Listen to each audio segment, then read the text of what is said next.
ইনশাআল্লাহ আগামী 12 তারিখে অপশক্তিদের সকল ষড়যন্ত্র মোকাবেলা করে তাদের পেশি শক্তি হুমকি আর অবৈধ টাকার মোকাবেলা করে আবার কাহারগঞ্জে গ্রামে আপন জনতা দাঁড়িপাল্লাকে বিপুল ভোটে বিজয়ী করবে ইনশাআল্লাহ।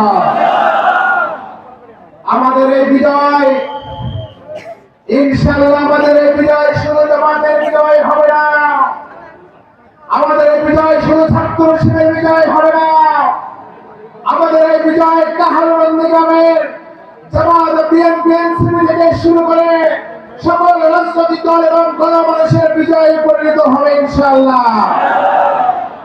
আমাকে অনেক বিএনপি নেতা কর্মীরা বাইরে বলেন, ফয়সাল ভাই আপনাকে বিজয়ী হওয়া দরকার, অন্তত কাহারগঞ্জ গ্রামের বিএনপিকে বাঁচানোর জন্য হলো আপনার বিজয়ী হওয়া দরকার। আমি যে ভুল বললাম? এখানে আমি বিশ্বাস করি অন্তত 1000-এর অধিক বিএনপির কর্মী ভাইরা আছেন না? সুতরাং দাঁড়িপাল্লার প্রতীক এই কাহারগঞ্জ গ্রামের কোন দলের প্রতীক নয়, দাঁড়িপাল্লায় কাহারগঞ্জ গ্রামের ধর্ম ধর্মবর্ণ নির্বিশেষে সকলের বিজয়ের প্রতীকের নাম।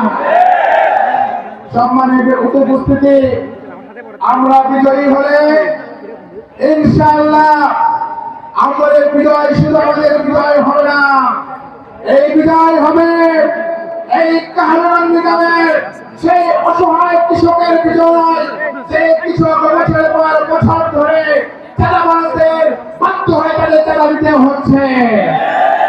আমাদের বিজয় হবে, এই বিজয় হবে সেই শিক্ষকদের, যে শিক্ষকরা বছরের পর বছর ধরে তথাকথিত অশিক্ষিত সর্বশিক্ষিত ম্যানেজিং কমিটিতে বেশিরভাগ জায়গায় নির্যাতিত হচ্ছে।